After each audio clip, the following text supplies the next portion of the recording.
नमस्कार दोस्तों। आज हम लोग जानेंगे ईरान से जंग छेड़कर आखिर अमेरिका को क्या मिला। अमेरिका जो इस जंग में हजारों करोड़ रुपया बहा दिया। अमेरिका जो इस जंग के वजह से पूरा दुनिया की नजर में थोड़ा सा गिर गया। क्यों गिरा? क्योंकि कोई देश बोले या ना बोले, लेकिन पूरी दुनिया में महंगाई अमेरिका और ईरान जंग की वजह से आई। पूरा दुनिया में तेल का संकट गहराया तो अमेरिका और ईरान के वजह से हुआ। और ईरान इसमें कम जिम्मेदार है। पूरा का पूरा 99% जिम्मेदारी जो है वो अमेरिका का है। क्यों है? क्योंकि अमेरिका जब ये वॉर स्टार्ट किया था, छेड़ा था, उस समय भी पूरा दुनिया को नहीं पता था कि आखिर अमेरिका इस वॉर को छेड़ करके करना क्या चाहता है और उसको इस वॉर को समझौता में बदल करके मिला क्या। आज तक दोनों सवाल का जवाब पूरी दुनिया के पास नहीं है। ईरान पर अमेरिका और इजराइल के हमलों के 100 दिन बाद दोनों पक्षों के बीच समझौता हो गया है। दोनों पक्ष अपनी अपनी जीत का दावा कर रहे हैं। यह बात का संकेत है कि दोनों इस संघर्ष से निकलने का रास्ता चाहते थे। समझौता होने के बाद जंग भले ही आधिकारिक तौर पर खत्म हो गई हो, लेकिन असली और कठिन बातचीत अब शुरू होगी। दोनों पक्षों ने इस समझौते को अपनी जनता के सामने जीत के तौर पर पेश कर रहे हैं। मतलब कि ईरान भी कह रहा है कि ये वॉर हम जीत गए, अमेरिका कह रहा है कि ये वॉर हम जीते। लेकिन दोनों पक्ष जो है वो इस वॉर को समझौता में बदलना चाहते थे। दोनों पक्ष चाहते थे कि जितना जल्दी खत्म हो जाए, क्योंकि ईरान को नुकसान हो रहा था, वो खड़ा था और अमेरिका का नुकसान करवा रहा था। अमेरिका ईरान को वॉर जीतना नहीं था। ईरान का मकसद वॉर जीतना नहीं, ईरान का मकसद था हमें डटे रहना है, दुश्मन को जितना नुकसान पहुंचा पाए। लेकिन अमेरिका इस वॉर में काफी ज्यादा नुकसान झेल रहा था। इस वजह से अमेरिका भी यहां से हट जाता है और ईरान तो बस, बोला जाता है ना, लंगा को भीगे क्या, जब कपड़ा ही नहीं है तो फिर क्या भीगना। ईरान तो उस स्थिति में आ चुका था। तो दोनों देशों का अपना अपना जीत का पुलिंदा बांधना दोनों अहम है, लेकिन ईरान के लिए ज्यादा है, क्योंकि ईरान जो है इसका हकदार भी है। ईरान के यह समझौता सिर्फ युद्ध विराम नहीं है, यह उससे कहीं ज्यादा अहम है। इससे ईरान यह दावा कर सकता है कि उसने बिना आत्मसमर्पण किए जंग को में खुद को टिकाए रखा। वह यह भी कह सकता है कि वह इस संघर्ष से पहले से ज्यादा मजबूत होकर बाहर निकला है। शुरुआत से ही ईरान का मकसद पारंपरिक सैन्य अर्थों में अमेरिका और इजराइल को हराना नहीं था। उसका लक्ष्य था संघर्ष खत्म करने के लिए इस्लामिक गणराज्य की व्यवस्था जो अभी ईरान में चल रही है वो लगातार चलता रहे, उसका नेतृत्व काम करता रहे, उसकी बातचीत की स्थिति पूरी तरह से कमजोर ना हो। एमओयू कहे जाने वाला यह समझौता ईरान को यह कहने का मौका देता है कि वह अपने इस लक्ष्य को हासिल करने में सफल रहा, जिस वजह से ईरान अपने जनता को कह सकता है कि हम जीत गए। अमेरिकी राष्ट्रपति डोनाल्ड ट्रंप और ईरान के राष्ट्रपति मसूद पेजकिशियान के हस्ताक्षर वाले इस समझौते में ईरान के परमाणु कार्यक्रम पर बातचीत के लिए 60 दिनों का ढांचा तय किया गया है। मतलब कि इस समझौता में जिस वजह से अमेरिका जो है वो ईरान पर हमला किया था कि ईरान जो है वो किसी भी हाल में ये परमाणु कार्यक्रम को आगे ना बढ़ाए। लेकिन अभी भी समझौता परमाणु कार्यक्रम पर बातचीत नहीं हुआ है, उसको 60 दिन का वक्त दिया गया है।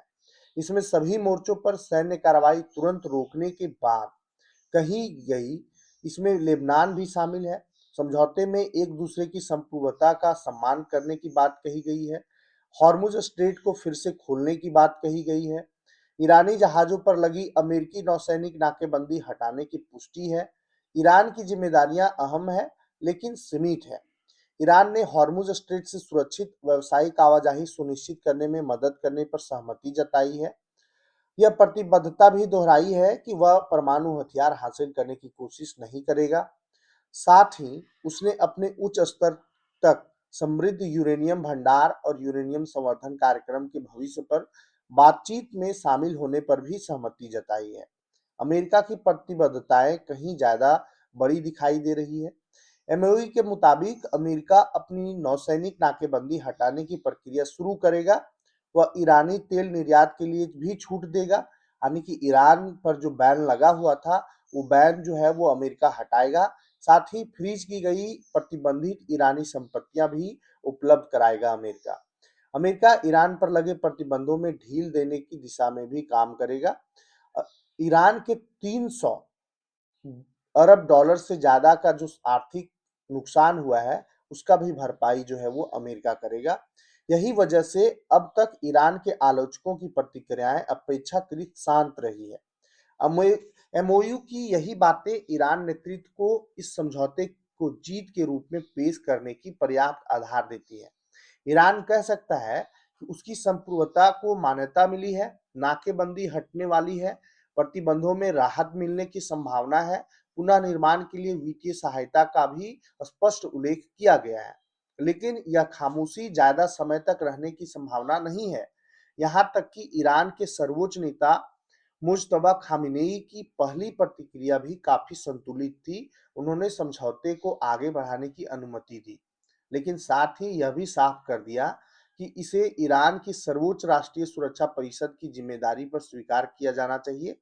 सबसे कठिन मुद्दों को फिलहाल टाल दिया गया है, उनका समाधान अभी नहीं हुआ है। 60 दिनों का वक्त लिया गया है, जिसमें उच्च स्तर तक समृद्ध यूरेनियम के भंडार, यूरेनियम संवर्धन का उपयोग के आकार और जंग में क्षतिग्रस्त परमाणु संयंत्रों के पुनर्निर्माण जैसे मुद्दों पर अभी भारी दबाव के बीच बातचीत होगी, यानी कि अभी बातचीत इन मुद्दों पर नहीं हुई है। सरकारी मीडिया, रिवॉल्यूशनरी गार्ड, संसद और कट्टरपंथी नेताओं ने कई हफ्तों तक अपने समर्थकों से कहा है कि ईरान ने अमेरिका और इजराइल को हरा दिया है। ऐसे में जनता और समर्थकों की उम्मीदें जो है वो काफी हद तक बढ़ गई है। अब अगर उच्च स्तर तक समृद्ध यूरेनियम या परमाणु ढांचे को लेकर कोई समझौता होता है, तो आलोचक ऐसे में इस रियायत बता सकते हैं, जो जीत का दावा करने के बाद दी गई, लेकिन कोई समझौता ना करना भी उतना ही खतरनाक हो सकता है। अगर ईरान अपने उच्च स्तर तक समृद्ध यूरेनियम या अपने परमाणु कार्यक्रम के भविष्य पर आगे बढ़ने से इनकार करता है, तो पूरी प्रक्रिया विफल हो सकती है। साथ ही युद्ध विराम भी खतरे में पड़ सकता है। ऐसी स्थिति में ईरान और इजराइल में उन लोगों की दलीलों को मजबूत करेगा जो पहले से कहते आ रहे हैं कि ईरान एमओयू को इस्तेमाल सिर्फ समय बढ़ाने के लिए, समय हासिल करने के लिए कर रहा है। ईरान जो है वो एमओयू को नहीं मानेगा। ईरानी संसद के अध्यक्ष और ईरान के वार्ता टीम के प्रमुख मोहम्मद बगर गालिबाफ ने बातचीत को चुनौतीपूर्ण और मजबूत रूप के साथ पेश करने की कोशिश की। उन्होंने कहा कि मैं राजनयिक नहीं हूं, लेकिन मैं अच्छी तरह से जानता हूं कि अमेरिका को कैसे समझाना है। खामेनेई की प्रतिक्रिया ने इस काम को और मुश्किल बना दिया है। उन्होंने कहा कि सैद्धांतिक रूप से उनकी एक अलग राय है, लेकिन उन्होंने एमओयू को मंजूरी दे दी। उन्होंने कहा कि ईरान की सर्वोच्च राष्ट्रीय सुरक्षा परिषद के प्रमुख के रूप में मसूद पेजकिशियान ने ईरान और उसके सहयोगियों के अधिकारों की रक्षा की जिम्मेदारी स्वीकार की थी। इस तरह इस तरह की भाषा खामेनेई को समझौते के इतना करीब रखती है कि वह इसे आगे बढ़ा सके, साथ ही खुद को इससे उतना दूर भी रख सकते हैं अगर समझौता विफल हुआ तो। ईरानी वार्ता के लिए इसका मतलब है कि समझौते की गुंजाइश और सीमित हो सकती है। उन्होंने अमेरिका को संतुष्ट भी करना है और साथ ही ऐसी कोई सीमा भी पार नहीं करनी है जिसे खुद को सर्वोच्च नेता ने पूरी तरह स्वीकार ना किया हो। गालिबाफ की भाषा सिर्फ अमेरिका के लिए नहीं है, यह ईरान की घरेलू राजनीति से जुड़े लोगों के लिए भी है। पूर्व रिवॉल्यूशनरी गार्ड्स कमांडर होने के नाते उन्हें इस समझौते को अपने कट्टर समर्थकों के बीच भी स्वीकार बनाना है। वे कहते हैं कि अमेरिका के साथ किसी भी समझौते को शक की नजर से देखते हैं। 2015 के परमाणु समझौते से इस समझौते की तुलना होना लगभग तय माना जा रहा है। अमेरिका में कुछ लोग इस एमओयू को जेसीपीआरओ से भी खराब बता दिया है। उनका तर्क है कि ट्रंप ने ऐसा ढांचा स्वीकार कर लिया है जो ईरान को प्रतिबंधों में राहत और आर्थिक लाभ देता है, जबकि सबसे कठिन परमाणु मुद्दों को बाद के लिए टाल दिया गया है। लेकिन ईरान में खतरा अलग है। वहां कट्टरपंथी सरकार और वार्ता टीम पर 2015 की गलती दोहराने की आरोप लगा सकते हैं। उस समय राष्ट्रपति हसन रूहानी को सांसदों, रूढ़िवादी मीडिया और राजनीतिक विरोधियों की तीखी आलोचना का सामना करना पड़ा था। उन पर आरोप लगा था कि उन्होंने ईरान के परमाणु कार्यक्रम को लेकर जरूरत से ज्यादा रियायतें दी थी। मसूद पेजकिशियान और मोहम्मद बगर गालिबाफ के सामने अब सबसे बड़ी चुनौती यह है कि उन्हें इस युद्ध विराम के ढांचे को राजनीतिक सफलता में बदलना होगा। उन्हें यह काम विरोध की आवाज और मजबूत होने से पहले करना होगा। फिलहाल ईरान ने समय हासिल कर लिया है। उसे तत्काल सैन्य दबाव से राहत मिली है। उसे बड़े आर्थिक लाभ मिलने की संभावना भी बनी है। साथ ही वह उस नतीजे से भी बच गया है जिसकी अमेरिका सबसे ज्यादा मांग कर रहा है। अमेरिका ईरान से पूर्ण समर्पण चाहता था, लेकिन ईरान अभी अंतिम समझौते तक नहीं पहुंचा है। फिलहाल एमओयू ने उसकी स्थिति मजबूत की है। उसकी राजनीतिक व्यवस्था सुरक्षित बनी हुई है। अमेरिका ने भी कुछ स्पष्ट प्रतिबद्धताएं की है। हालांकि ईरान के सामने सबसे बड़ा जोखिम अभी बाकी है। अगले 60 दिनों में घरेलू स्तर पर पेश की गई जीत की तस्वीर और युद्ध दोबारा शुरू होने से रोकने के लिए जरूरी समझौतों के बीच अंतर साफ दिखाई दे सकता है। युद्ध के पहले चरण से ईरान कई लोगों की उम्मीद से ज्यादा मजबूत होकर निकला है, लेकिन उसकी अगली चुनौती शायद इससे भी कठिन होगी। उसे अपने राजनीतिक समर्थकों को अंतिम समझौते तक अपने साथ बनाए रखना होगा। साथ ही यह भी सुनिश्चित करना होगा कि कोई भी समझौता रियायत या हार जैसा ना दिखे। डोनाल्ड ट्रंप ने इस समझौते को अमेरिका के लिए बड़ी जीत बताया है। उनका कहना है कि इससे युद्ध का सबसे बड़ा उद्देश्य पूरा होता है। वह उद्देश्य ईरान को परमाणु हथियार हासिल करने से रोकना था।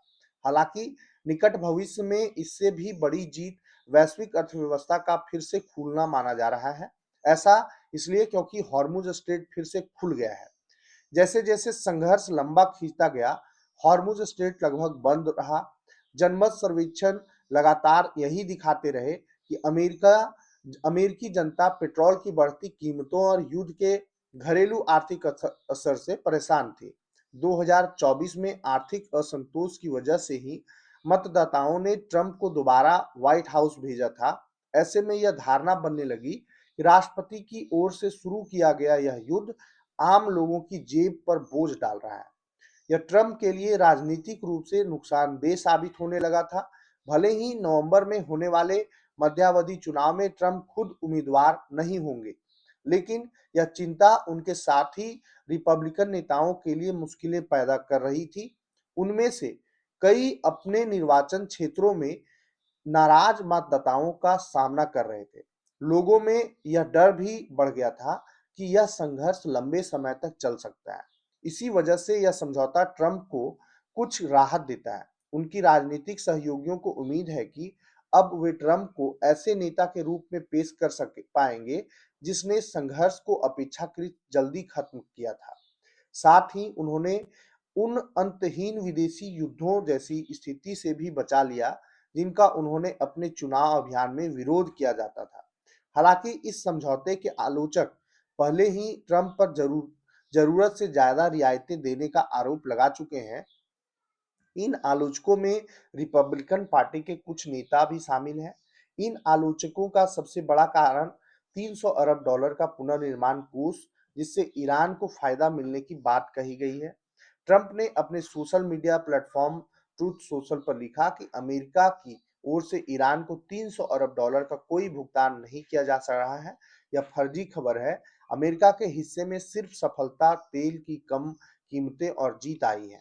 ट्रंप और उनके प्रशासन के दूसरे अधिकारियों ने भी साफ किया कि यह पैसा सीधे अमेरिका नहीं देगा।